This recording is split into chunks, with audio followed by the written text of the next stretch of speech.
ओम शांति शांति शांति।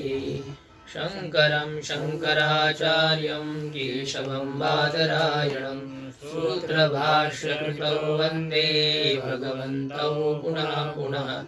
ईश्वरो गुरुरात्मेति मूर्तिभेदविभागिने व्योमवद्व्याप्तदेहाय दक्षिणामूर्तये नमः। ओम शांति शांति शांति। यद विद्याविलासेन भूतभौतिकसृष्टयः तन्नौमि परमात्मानं सच्चिदानन्दविग्रहम्। ओम शांति शांति शांति। विषय का प्रमात्री चैतन्य के साथ अभेद ही विषयगत प्रत्यक्षता का प्रयोजक है, यह कहा गया था।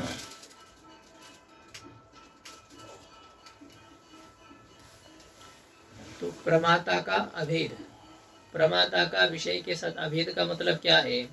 प्रमाता के सत्ता से अतिरिक्त सत्ता का न होना, विषय की अतिरिक्त सत्ता का न होना, यही प्रमाता का विषय के साथ अभेद है। तो ये अभेद कैसे होता है? तो जब घटादिक देश में अंतःकरण की वृत्ति चली जाती है तो वृत्त्यवच्छिन्न चैतन्य और विषयावच्छिन्न चैतन्य का अभेद हो गया।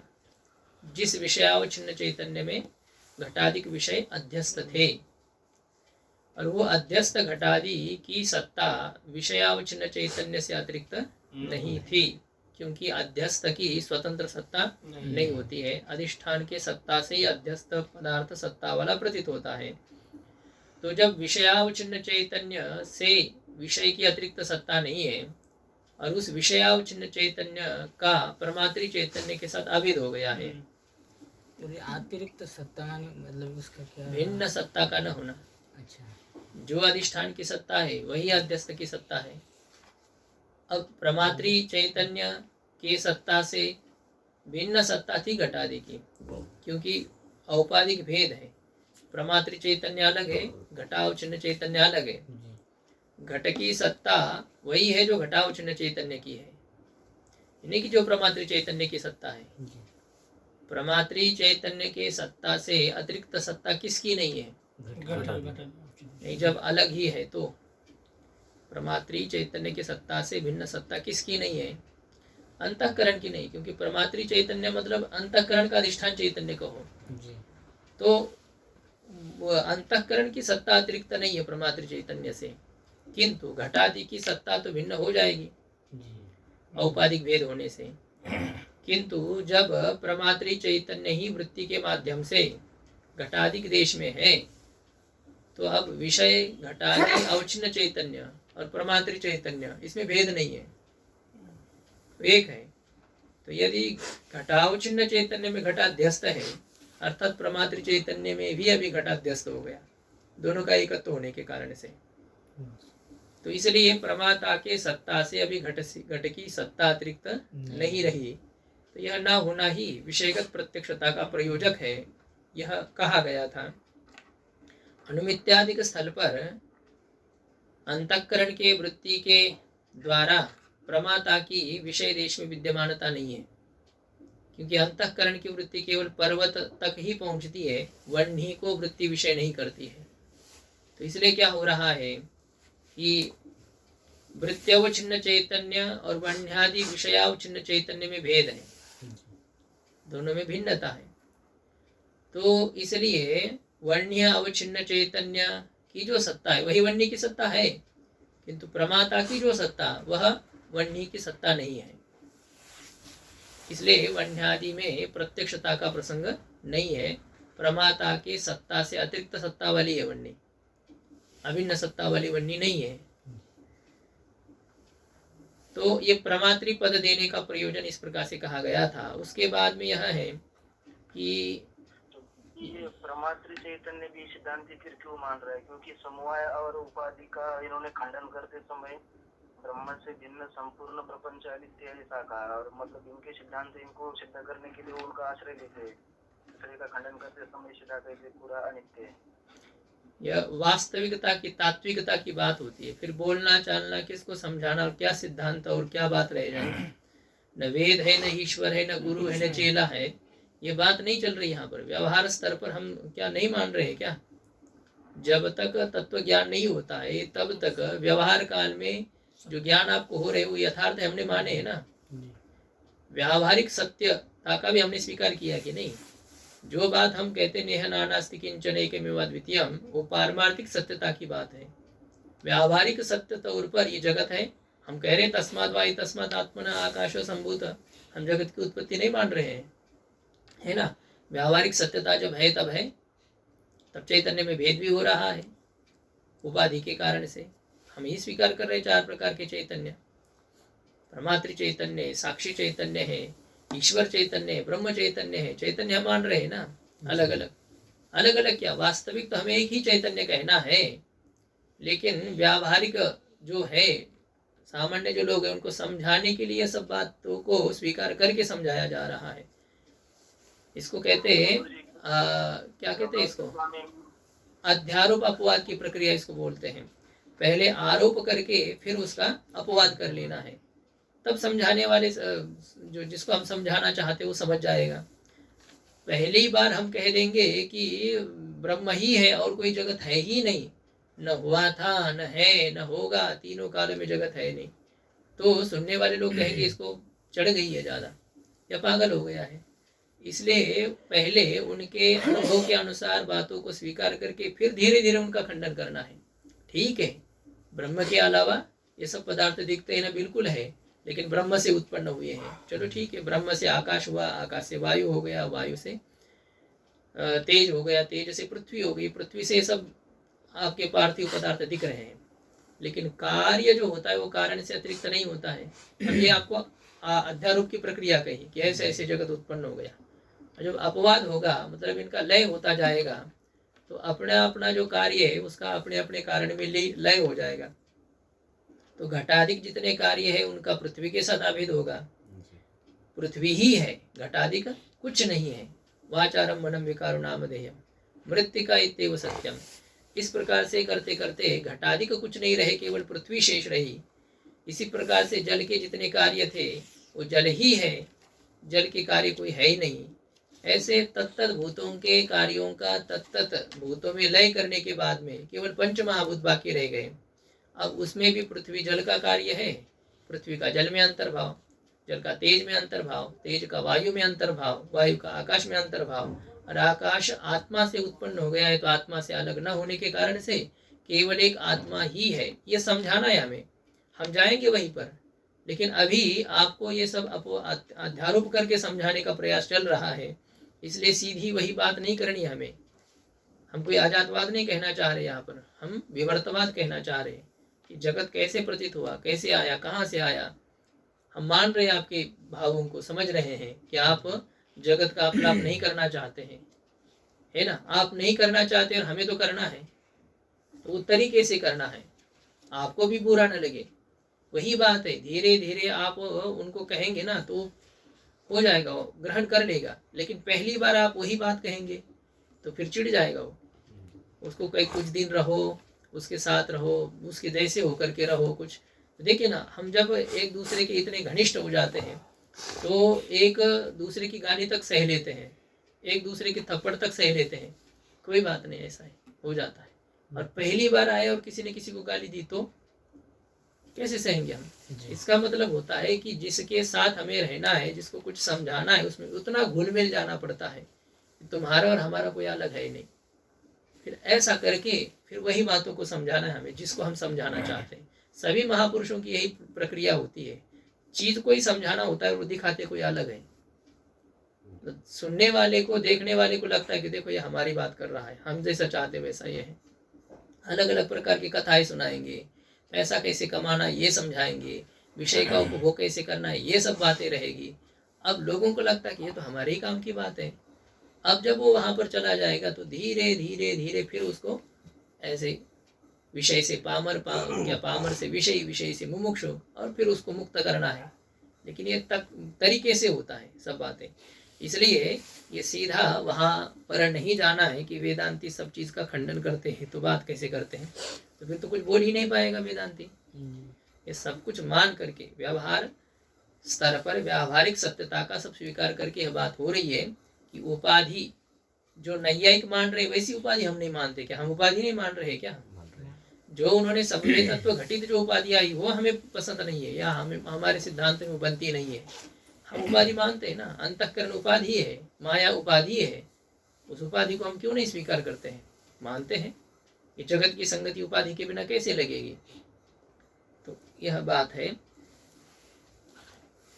तो ये धर्मादि गुरुजी यदि सिद्धांति कुछ अंश में समवाय का यदि वो तुष्यति दुर्जन्य से स्वीकार करेगा तो समवाय का अधिष्ठान क्या होगा?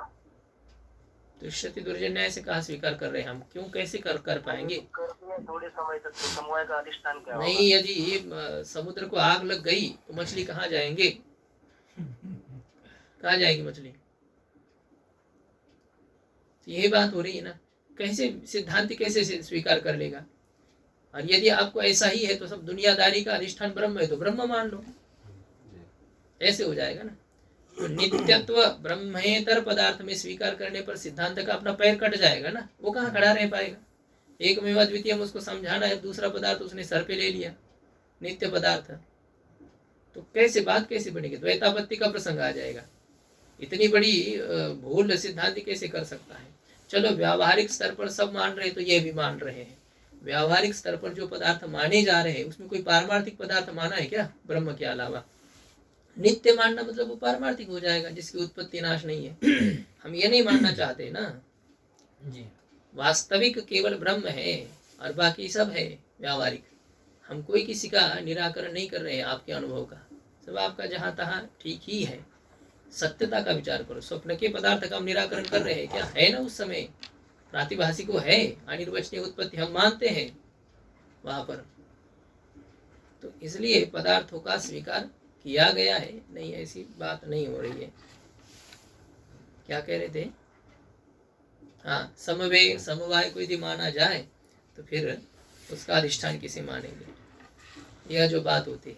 तो एक बात कही आपको कि हमारे सिद्धांत में यदि नहीं बैठता है वो चीज़ हम क्यों स्वीकार करेंगे, और यदि आपको वैसा ही करना है तो फिर हम कहना चाह रहे हैं कि सबका अधिष्ठान ब्रह्म है, तो यह आपके द्वारा जो जो माना गया है वो सबका अधिष्ठान ब्रह्म है, स्वीकार किया जाएगा। ब्रह्म है तो फिर वो ब्रह्म में नित्यत्व घटित ये जो घटक है समवाय के, वो तो रहने में क्या आपत्ति है?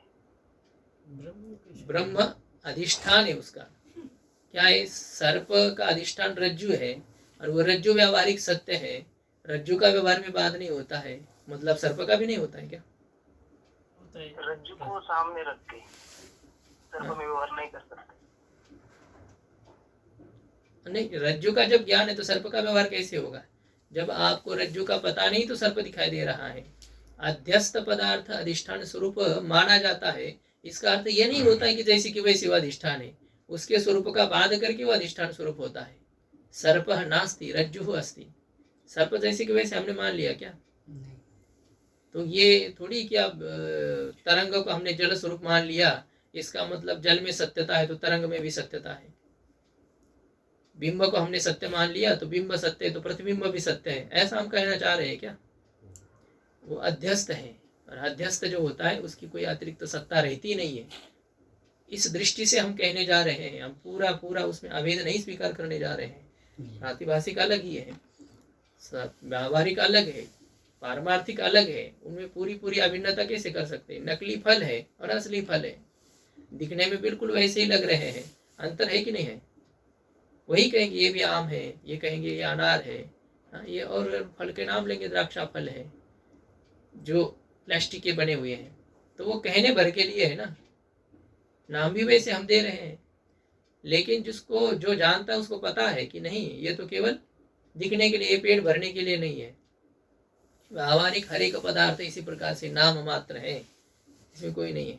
अच्छा देखो, यह भी होता है, बच्चे जब खेलते हैं ना तो उस समय उनके जो रहते हैं फल अलग अलग प्रकार के, कहीं से पत्ते तोड़ करके लाते हैं तो वही उनकी सब्जी रहती है, वही उनकी रोटी रहती है। तो एक बड़ा सा पत्ता ले आया तो रोटी बन जाती है, और छोटे छोटे पत्ते वाले जो जैसे चना आदि है, या बबूल के पेड़ के जो पत्ते होते हैं ना, इमली के पेड़ के पत्ते, वो इकट्ठा करके रख दिए तो वो सब्जी बन जाती है।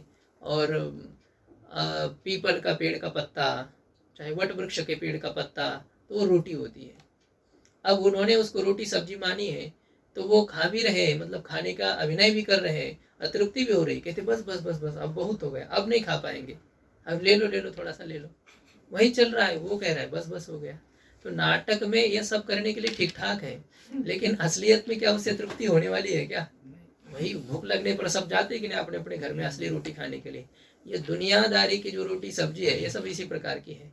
अब इसमें आप सब मान रहे हैं कि हाँ पेट भर रहा है, ये सब हो रहा है, ऐसा वैसा सब नाटक चल रहा है, लेकिन असलियत में जो तृप्ति होती है वह तत्व साक्षात्कार से ही होती है। ये कोई तृप्ति नहीं है, खेल चल रहा है, मौज चल रही है, इससे कुछ नहीं। असलियत जो सत्ता है, वास्तविक जो तत्व है, उस तत्व तक हमें पहुंचाना है। तो सिद्धांती इस प्रकार से आपको खेल खेल में जो आपने स्वीकार कर लिया है उसी को मान करके आपके अनुभव का आदर करते हुए आपको वहां पहुंचाना चाहता है। इसलिए सब बातें हैं। क्यों कर रहा है कि नहीं उनकी जाति हम स्वीकार नहीं करेंगे, लेकिन जाति तो हम मानते हैं, उसका स्वरूप अलग है। दुराग्रह की क्या बातें हो रही है? सिद्धांत है, वेदांत उपनिषद क्या कह रहे हैं उसकी बातें होती है ना। जो सत्य बात है वो सत्य है ना। आपको कहेंगे आप मनुष्य है ऐसा कहेंगे, अब कोई आपको नहीं मनुष्य मानना चाहता है, आप कहते नहीं मैं मनुष्य हूं, तो आप दुराग्रह कर रहे हो। मैं मनुष्य हूं इस प्रकार से मानना सबके सामने, कोई आपको नहीं स्वीकार कर रहा है और आप कह रहे नहीं नहीं मैं मनुष्य हूं, तो ये दुराग्रह हो गया क्या? जो वास्तविकता होती, सत्यता होती है उसको दुराग्रह कहते हैं क्या? वो सत्यता ही रहती है ना, उसका आग्रह की बात क्या होती है? दुराग्रह तब होता है कि वस्तु वैसी नहीं है और हम जबरदस्ती से मान रहे हैं उसको, इसे दुराग्रह कहते हैं। तो ये दुराग्रह की बात ये नहीं कि ब्रह्म है ही, ब्रह्म के अलावा और कुछ नहीं है, ये तो उपनिषद कह रहा है या हम कह रहे हैं क्या? उपनिषद वेद सर्वोपरि प्रमाण है।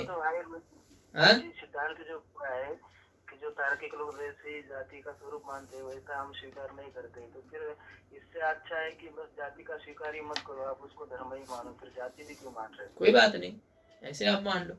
हमें यही कहना है ना कि नित्यत्व और अनेक समवेतत्व घटित जो जाति है उसे हम नहीं मान रहे हैं, तो और जाति को मान रहे, ये बात नहीं। हमें आपने जिसको जाति आप कह रहे हैं ना, तो उसी प्रकार का धर्म हम स्वीकार कर रहे हैं।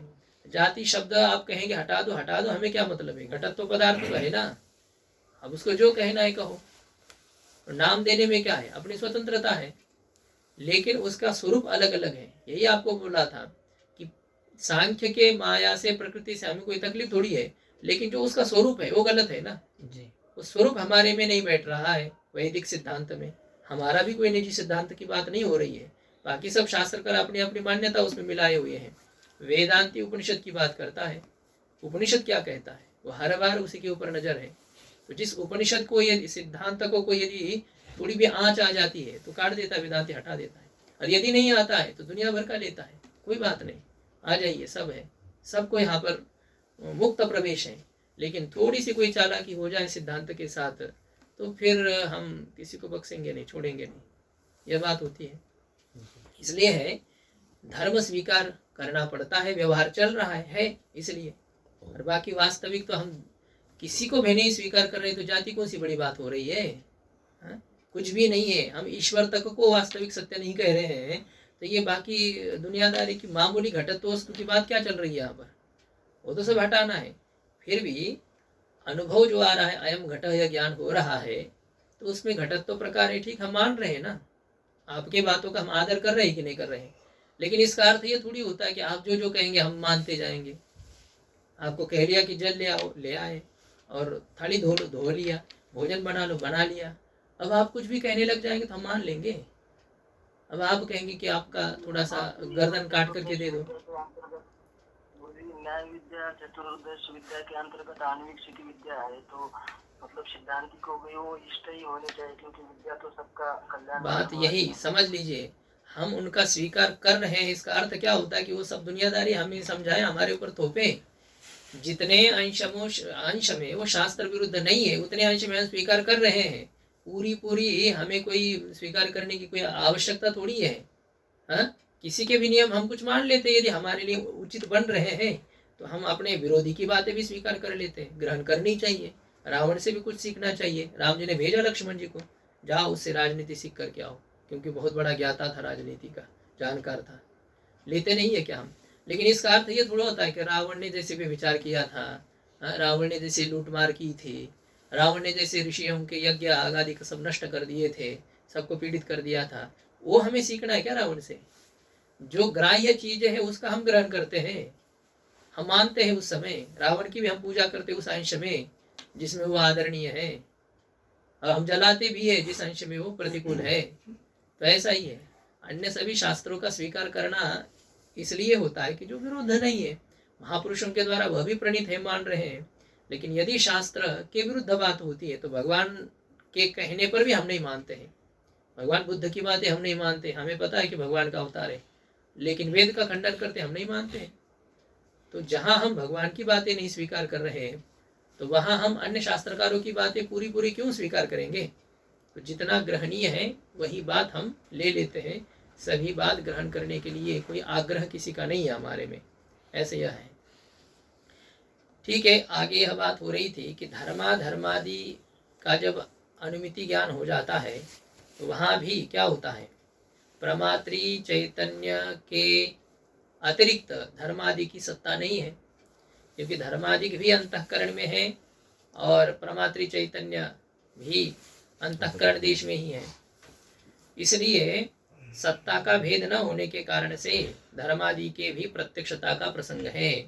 धर्मादि विषयक अनुमिति ज्ञान जब होता है उसके विषय धर्मादि में प्रत्यक्षता का प्रसंग का दोष आने पर सिद्धांत ने समाधान किया कि हम विषय का योग्यत्व ऐसा विशेषण दे रहे हैं और धर्मादि योग्य नहीं है। फिर भी कहा कि रूपी घटा इस प्रकार का जब प्रत्यक्ष होता है उस समय परिमाणादि का भी प्रत्यक्ष हो जाना चाहिए, क्योंकि रूपावच्छिन्न चैतन्य का परिमाणादि अवच्छिन्न चैतन्य के साथ अभेद है। तो परिमाणादि से अवच्छिन्न चैतन्य का रूपादि अवच्छिन्न चैतन्य के साथ अभेद है, और रूपादि अवच्छिन्न चैतन्य का प्रमात्र चैतन्य के साथ अभेद है। तो प्रमाता के सत्ता से अतिरिक्त यदि रूपादि की सत्ता नहीं है तो उसी प्रकार से प्रमाता के सत्ता से परिमाणादि की भी सत्ता अतिरिक्त न होने के कारण से परिमाणादि की भी प्रत्यक्षता का स्वीकार करने का प्रसंग है, अतिव्याप्ति है। इस दोष का वारण करने के लिए सिद्धांति ने और एक विशेषण प्रमाता का जोड़ा, तत्तदाकार वृत्ति उपहित प्रमात्री चैतन्य सत्ता अतिरिक्त सत्ता कत्वा भाव। उस विषयाकार वृत्ति होनी चाहिए।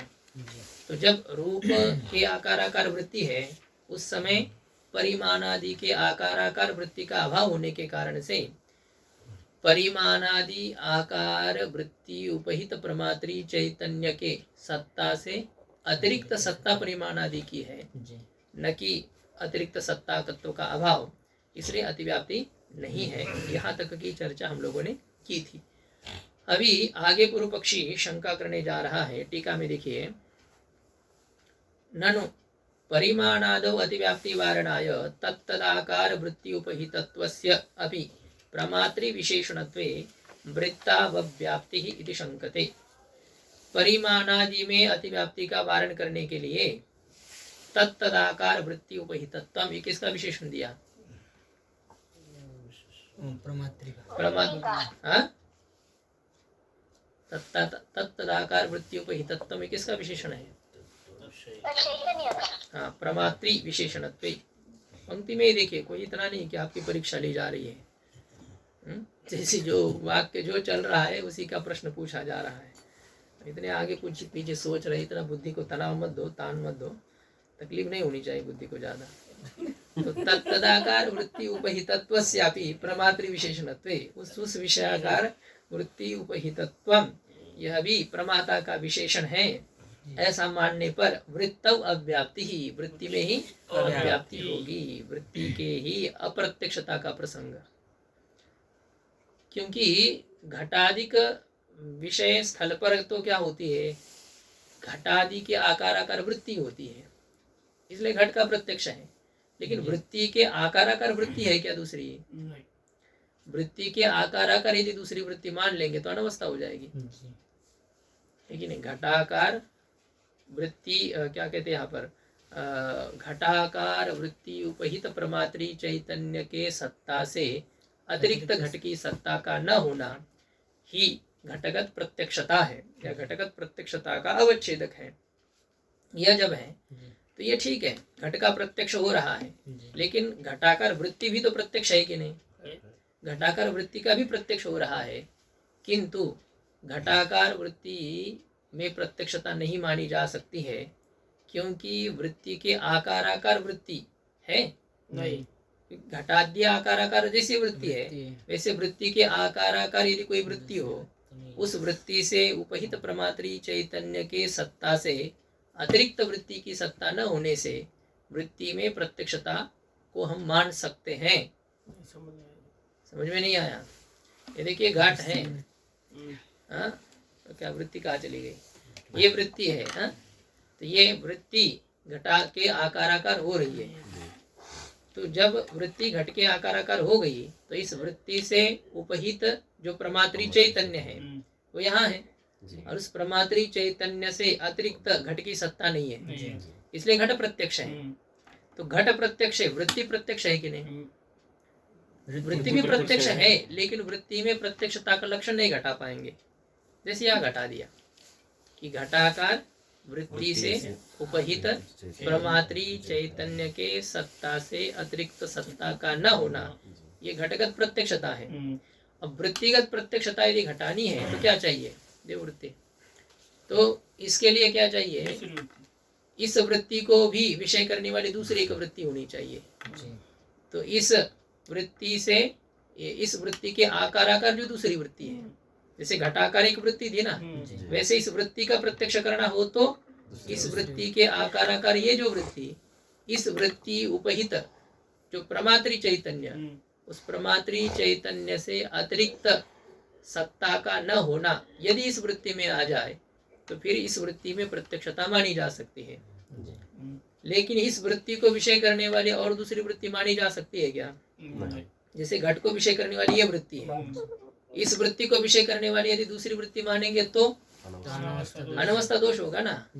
यहाँ इस वृत्ति को विषय करने वाली ये वृत्ति, इस वृत्ति को विषय करने वाली भी दूसरी वृत्ति, इस प्रकार से अनवस्था दोष का प्रसंग आने के कारण से क्या है, वृत्ति में प्रत्यक्षता नहीं आ पा रही है, वृत्ति में अव्याप्ति दोष हो रहा है।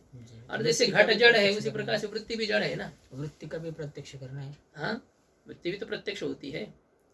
घट प्रत्यक्ष जैसे है, घटाकार वृत्ति भी तो प्रत्यक्ष है। घट ज्ञानवान अहम, इसका मतलब भी क्या होता है? घटाकार वृत्ति का प्रत्यक्ष हो रहा है ना।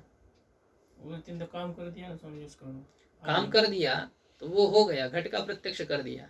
लेकिन केवल घट प्रत्यक्ष नहीं हुआ, जिस घट का प्रत्यक्ष में, प्रत्यक्षता में जिसकी भूमिका है, वो वृत्ति भी तो प्रत्यक्ष हो रही है। तो वृत्ति देखिए होता है, कुछ साधन जो होते हैं खुद अज्ञात रह करके कार्य सिद्ध करते हैं, लेकिन जैसे चक्षु है, रूप के प्रत्यक्ष में करण है ऐसा नहीं कहते हैं, लेकिन चक्षु खुद अज्ञात है। चक्षु को हम जानते हैं क्या? नहीं जानते। चक्षु का हमें प्रत्यक्ष नहीं है। चक्षु का प्रत्यक्ष न होने पर भी चक्षु रूप का प्रत्यक्ष कराती है, खुद अज्ञात रह करके। लेकिन वृत्ति यहाँ खुद अज्ञात रह करके घटादि का प्रत्यक्ष नहीं करती है, ज्ञात होकर के प्रत्यक्ष करती है। आपको फोन लगाना है तो क्या मुझे नंबर पता नहीं, मुझे लगाना पता नहीं, तब फोन लगेगा? नहीं, मेरे पास मोबाइल है लेकिन मैं नहीं जानता हूँ। मोबाइल होने पर भी यदि मुझे उसकी जानकारी नहीं है तो मैं उससे कोई कार्य ले सकता हूँ? नहीं। ये ज्ञात होकर के ही ये उपकरण हमारे काम का है।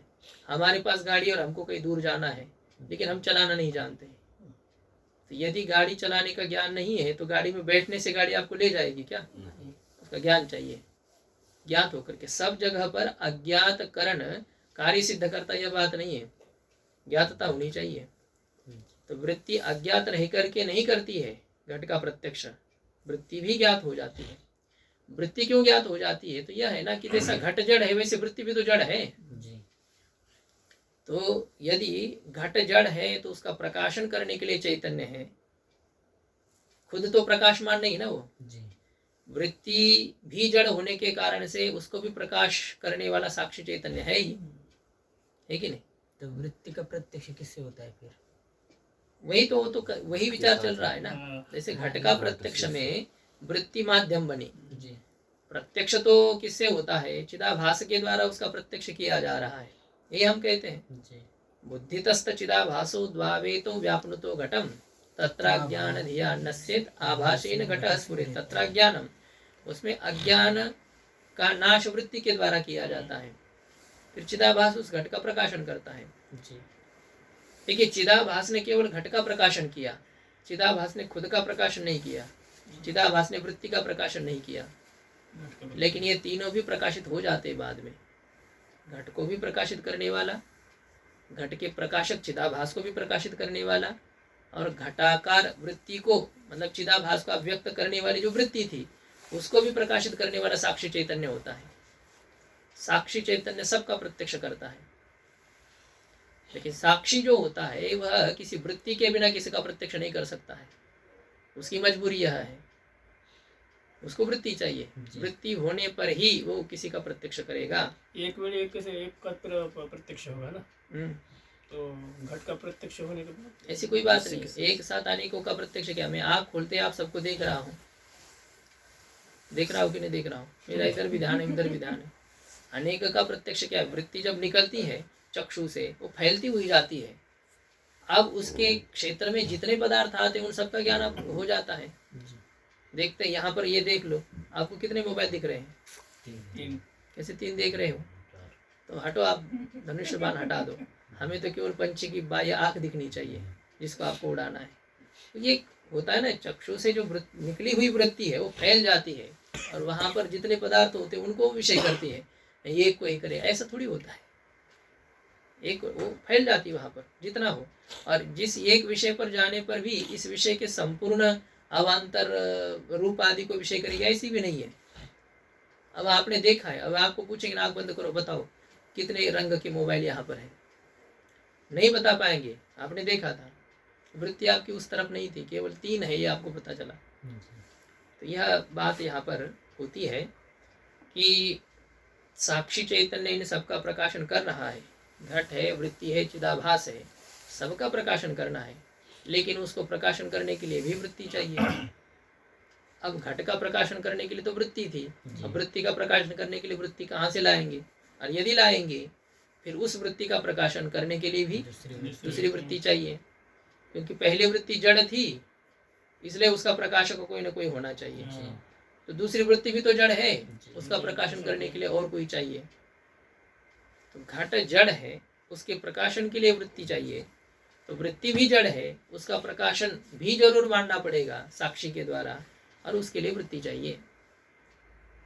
वृत्ति स्वीकार नहीं कर सकते अनवस्था दोष आने के कारण से, तो फिर अब देखो उभयतः पाशरज्जु न्याय है। यदि अन्य वृत्ति मान लेंगे तो अनवस्था होगी, और यदि वृत्ति नहीं मान लेंगे तो वृत्ति अप्रकाशित है, वृत्ति जड़ है। जड़ है तो उसका किसी ने प्रकाशन नहीं किया है, अज्ञात है। तो अज्ञात वृत्ति चैतन्य का अभिव्यंजक होकर के घटादि के प्रत्यक्ष में कैसे कारण बनेगी? खुद जड़ रह करके, खुद अप्रकाशित रह करके, प्रकाशित होकर के ही वो कारण बन रही है, ज्ञात हो रही है वह। साक्षी के द्वारा तो प्रकाशित हो रही है, साक्षी के द्वारा वैसे वो प्रकाशित नहीं हो सकती, उसके लिए वृत्ति की सहायता की जरूरत होती है। सामान्य चैतन्य है साक्षी। आप क्या है, बहुत बहुत कड़ी धूप है, 50 डिग्री तापमान है, और आपको भूख लगी है, आपने एक बटलोई में चावल रखा और रख दिया बाहर, वहां पर टीन के ऊपर रख दो, कितने समय में सिद्ध होगा? भयंकर धूप है, सिद्ध होगा? क्यों नहीं होगा? क्या नहीं, उस वहां पर उतने प्रकाश नहीं, उतनी गर्मी नहीं है क्या? उसमें फैली हुई गर्मी हो, एक जगह नहीं है ना। जब वही अभिव्यक्त हो जाती है गर्मी, तब फिर तो क्या है, 10 मिनट में चावल सिद्ध हो जाएगा, उससे कम समय में यह होता है। तो इसी प्रकार से साक्षी चैतन्य सामान्य चैतन्य है ना, वो किसी का प्रकाशन वैसा नहीं कर सकता है, उसको वृत्ति की आवश्यकता होती है, उसको अव्यक्त करने वाली। उस साक्षी चैतन्य के प्रकाश को एक जगह पर समेट करके फिर एक विषय पर छोड़ने के लिए वृत्ति चाहिए। अब उस वृत्ति ने घट को तो प्रकाशित कराया, लेकिन उसका खुद का प्रकाशन कौन करेगा? ऐसा है ना, हमने तो किसी दूसरे को मदद की, लेकिन हमको कौन मदद करेगा? जैसे हम गए घास लाने के लिए, गैया गौ माता के लिए, बहुत बड़े बड़े ढेर हो गए, तो हमने तो आपके सर पर दे दिया बोझा, सबको दे दिया, अब हमारे सर पर कौन रखेगा?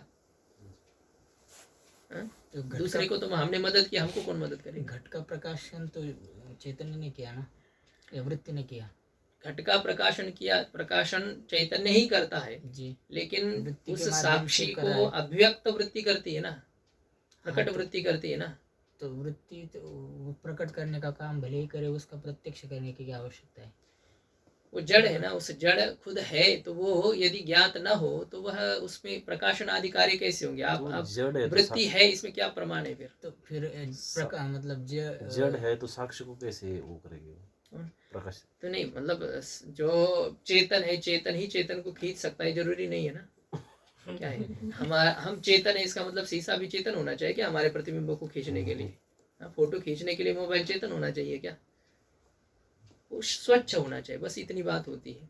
वृत्ति स्वच्छ थी, सात्विक थी, इसलिए अंतःकरण साक्षी चैतन्य के जो प्रकाश था उसने उसको अभिव्यक्त कर दिया, तो उसको अभिव्यक्त करने पर भी वो अभिव्यक्त प्रकाश केवल घट का प्रकाशन कर पाएगा, वो उस वृत्ति का प्रकाशन कैसे करेगा? ये मोबाइल खुद की फोटो खींचता है क्या? नहीं, जब आप खींचते हो, ऐसा कर रहे हो आप, जैसे मोबाइल की फोटो आएगी क्या? उसकी नहीं, आवश्यकता नहीं ना खुद खींचने की। अब आप इसमें इतना सोचे नहीं तो हो जाएगा। वो ऐसा भी क्या मेरा होता है, उल्टा भी हो जाता है। लेकिन खुद मोबाइल की नहीं ना ले सकते। फिर भी क्या होता है, वो बाहर पीछे से आ हाँ, जाएगी, जी। सामने से तो नहीं आती है ना। जितना है उतना ही हो जाता है। दूसरे मोबाइल से हाँ? दूसरे मोबाइल से खींचनी पड़ेगी। हाँ, ऐसे ही होता है। तो दूसरे मोबाइल से खींचना मतलब क्या है? दूसरी वृत्ति मान लेना। ऐसा हो रहा है ना। नहीं, वो विषय ये है कि खुद का क्या प्रकाश किम करने की आवश्यकता है। यदि वो प्रकाशित जड़ है। नहीं है, यदि वो जड़ है, वो समानता आ रही है कि नहीं? देखिए ना, घट को प्रकाशन, घट जड़ है और उसको प्रकाश करने के लिए वृत्ति चाहिए, तो वृत्ति भी तो जड़ है, उसको प्रकाशित करने के लिए कोई चाहिए ना। नहीं, वो अप्रकाशित रहने दीजिए। वो खुद अप्रकाशित रहेगी तो उसका अस्तित्व कैसे रहेगा? वंध्यापुत्र जैसे प्रकाशित नहीं है, नहीं मानते हम उसको, तो ये वृत्ति है, इसको कैसे हम स्वीकार कर लेंगे? वृत्ति को कैसे मान पाएंगे? और वृत्ति को न मानना मतलब बहुत बड़ी हानि है वेदांत सिद्धांत में। अहम ब्रह्मास्मि में वृत्ति ही नहीं हट, ये वृत्ति हट जाए तो फिर क्या रह जाएगा? अब तो साक्षात्कार वृत्ति का मतलब ये होता है ना, एक अखंड ब्रह्म को विषय करने वाली। वो वृत्ति ना मानी जाए तो कैसे होगा? इतनी बड़ी जख्म हो जाएगी, बहुत बड़ा कैंसर हो जाएगा वेदांत सिद्धांत में। वो ऑपरेशन करके उसको हटा दिया जाए, किडनी निकाल दी जाए, तो कैसे जिएगा वेदांत सिद्धांत? वृत्ति की बहुत जरूरत है। वो वृत्ति, लेकिन गुरुजी वो ब्रह्म ज्ञान होने के बाद तो वृत्ति का भी ध्वंस तो हो ही जाता है उनका। कोई बात नहीं, मरने के बाद में क्या है, उसको जला दो, क्या अर्थ बचता है? इस शरीर को बचाने के लिए किडनी चाहिए थी और क्या क्या जो चीजें हैं वो सब चाहिए थे, लेकिन जब तक शरीर है तब तक चाहिए ना। ये शरीर मर गया, अब किडनी को जला रहे कोई, अरे क्या जला रहे हो, किडनी चाहिए। अब क्या जरूरी है उसकी? जब तक जीवित था तब तक थी, अब जला दो उसको, हटा दो, काट दो, जो कुछ मतलब नहीं रहता है उसमें। यही बात है, जब जिस ज्ञान हो गया अब उसको जरूरत नहीं है भले ही, लेकिन ज्ञान होने तक वृत्ति की बहुत महत्वपूर्ण आवश्यकता है, बहुत विशेष है वृत्ति। मरने के बाद में आंख, नाक, कान, ये इनकी सबका कोई महत्व रहता है क्या? रहता है क्या? तो हटा दो, अभी दान कर दो। आप कर सकते हो क्या? मरने के बाद दान तो कर सकते हैं मरने के बाद। हाँ, मरने के बाद क्या दान करो? उसे दान करना कहते हैं क्या? मतलब हम अपनी सब संपत्ति दे देंगे मरने के बाद में, और जीवित तो दे नहीं पा रहे 1 रुपया, इतने मक्खी चूसो। हाँ, तो ये होता है कि जब तक जीवित है तब तक हम अपने काम की वस्तु किसी को कैसे दे सकते हैं? और वो चाहिए, देंगे भी हम तो फिर हम कहाँ रहेंगे? हम नहीं बचेंगे ना। और सबसे पहले महत्व का मतलब महत्वपूर्ण कार्य यही होता है कि अपनी खुद की सत्ता बचानी चाहिए। व्यक्ति को खुद को बचाना चाहिए। आत्मार्थे पृथ्वी में त्यजेत, कहा है कि नहीं? अपने लिए पृथ्वी का त्याग करने की भी नौबत आ जाए तो कहेंगे हम छोड़ देते हैं, लेकिन हमें मारो मत, हम जीवित रहेंगे, ऊपर रहेंगे कहीं, जैसे मतलब कहने की बात एक हो रही है, ऐसे वो छोड़ देंगे ऐसा। तो अपने ये हो रहा है। तो वृत्ति बाद में भले जो कुछ हो जाए, मिथ्या हो जाए, उससे मतलब नहीं है, लेकिन जब तक जीवित अवस्था है, व्यावहारिक स्तर पर हम हैं, तब तक हमें वृत्ति के बिना रहना असंभव है। कैसे रह सकते हैं? जी। किसी भी समय वृत्ति हमेशा है हमारे पास में, चाहे हम जागृत में है, चाहे हम सुषुप्ति में, चाहे हम स्वप्न में है, वृत्ति हमेशा है। क्योंकि किसी ज्ञान के बिना हम कभी रहते नहीं है। किसी न किसी के आकार का ज्ञान हमें जरूर रहता है, निश्चित रहता है। जब तक हम जीवित है तब तक। हम मर गए ना तब बात अलग है। मर गए तब भी शरीर में कुछ क्रिया नहीं हो रही है, लेकिन वो इंजन चल रहा है, वो कभी बंद नहीं है। वो दूसरे शरीर में चला गया, वहां से देख रहा है टुकुर मुकुर कि देखो मेरे शरीर को कैसे जला रहे हैं। यह बात होगी। ये जब तक है तब तक चलता रहेगा। ये वृत्ति यानी अंतकरण का एक परिणाम निकलता है ना, परिणाम, वही वृत्ति है। तो उसका प्रत्यक्ष होना चाहिए। हाँ, वृत्ति का भी प्रत्यक्ष होना है, नहीं तो फिर हमें पता नहीं चलेगा ना कि घट का ज्ञान हो चुका है, घट का प्रकाशन हो गया, लेकिन हमको पता नहीं। जी। उस घट को प्रकाशित करने वाली वृत्ति जब प्रकाशित हो जाती है तब फिर हो गया घट ज्ञानवान अहम। घटाकार वृत्ति का ये प्रकाशन है। जी। तो ये संबंध फिर पीछे के साथ जुड़ जाता है। ऐसा यह घट है और इस घट को मैं जानता हूँ, घट ज्ञान वाला मैं हूँ, घटाकार वृत्ति को विषय करने वाला मैं हूँ, ये होता है। ये यहाँ पर आ गया। पहले यह घट है, चिदाभास था, उसने प्रकाशित कर दिया, वह घट है, वह घट है, यह घट है, लेकिन फिर मैं जानता हूँ, ये जब आ जाता है, इसका अर्थ यह है कि साक्षी ने घट का प्रकाशन किया, साक्षी ने घटाकार वृत्ति का प्रकाशन किया, साक्षी ने घटाकार वृत्ति से चिदाभास का भी प्रकाशन किया, सब प्रकाशित हो गए। यह घट है, ये जब कह रहा है तब उसको ये पता नहीं ये घट को मैं जानता हूँ। नहीं, उस समय नहीं, केवल यह घट है, इतना ही हो रहा है। ये घटाकार वृत्ति है। अब देखो, पता नहीं की बात नहीं, वो बहुत सूक्ष्म उसमें अंतर है, व्यवधान है। वो कुछ भी ये नहीं है इसमें कि कुछ घंटे के बाद में धीरे धीरे। अब ऐसा है कि डैम से पानी छोड़ा है, सबको सतर्क करते हैं कि 1-2 घंटे के अंदर पानी यहाँ आ सकता है। ऐसे नहीं कि ये घट है, जानने के बाद में 1-2 घंटे के बाद में मैं घट को जानता हूँ, ये होता है। ये बहुत शीघ्रता से कार्य होते हैं, लेकिन इसमें व्यवधान जरूर रहता है, सूक्ष्म व्यवधान, पंकुड़ी के छेदन के समान होता है उसमें। यह घट है और इसके बाद में मैं घट को जानता हूँ, घट ज्ञानवान हम, ऐसा हो जाता है। इसलिए वृत्ति भी प्रकाशित होना आवश्यक होता है। वृत्तिगत आवरण हटना चाहिए ना। जो वृत्ति खुद ही आवृत है, वो दूसरे को कैसे अनावृत कर सकती है?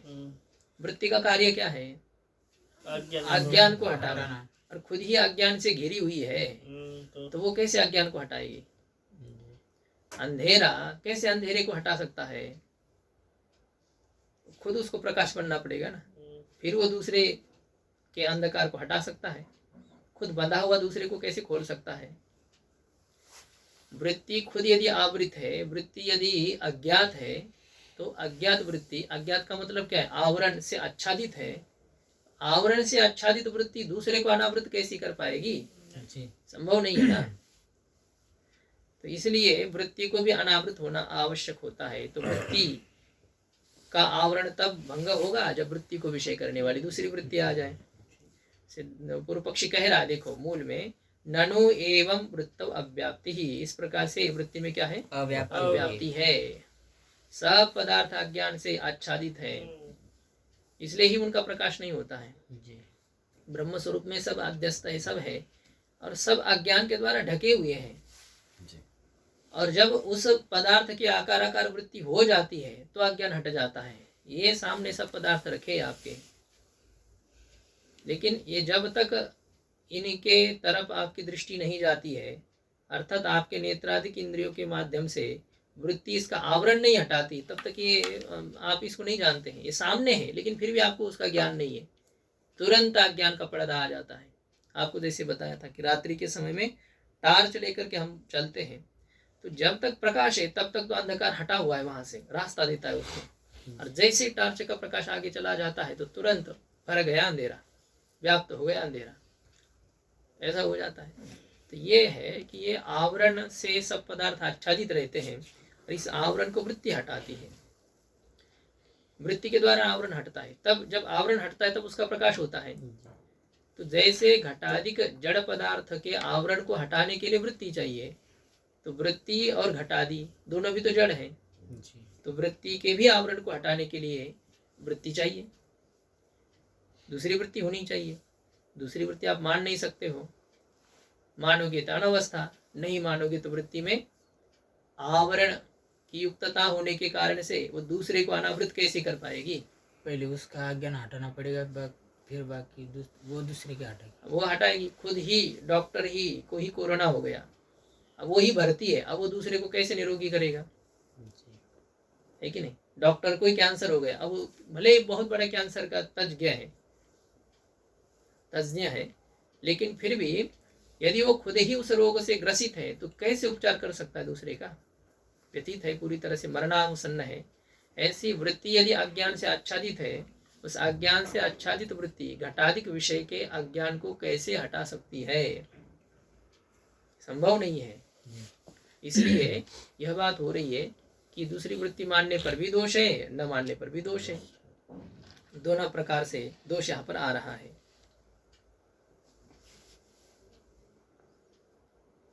वृत्ति न मानने पर क्या आपत्ति है? घट का प्रकाश नहीं हो पाएगा। अब वृत्ति मानने पर क्या आपत्ति है? अनवस्था दोष हो जाएगा। दूसरी वृत्ति को विषय करने वाली दूसरी वृत्ति मानेंगे तो अनवस्था, और वृत्ति का प्रकाश नहीं मानेंगे तो घट का प्रकाश नहीं होगा। इति उभयतः पाश रज्जुन्याय, इस प्रकार से दोनों तरह से पाश है। उभयतः पाशा रज्जुन्याय ऐसा कहते हैं, दोनों तरफ से पाश। ननु एवं वृत्त अव्याप्ति, पूर्व पक्षी क्या कहता है? इस प्रकार से वृत्ति में अव्याप्ति है। अनवस्था भिया वृत्ति गोचर वृत्त्यानंगीकारेण तत्र स्वाकार वृत्त्युपहितत्व घटित उक्त लक्षणा भावात् इति चेत, कहते हैं अनवस्था के भय से वृत्ति गोचर वृत्त्यानंगीकारेण, वृत्ति ही गोचर है जिस वृत्ति की, वृत्ति ही विषय है जिस वृत्ति की, ऐसे वृत्ति का स्वीकार न करने के कारण से तत्र स्वाकार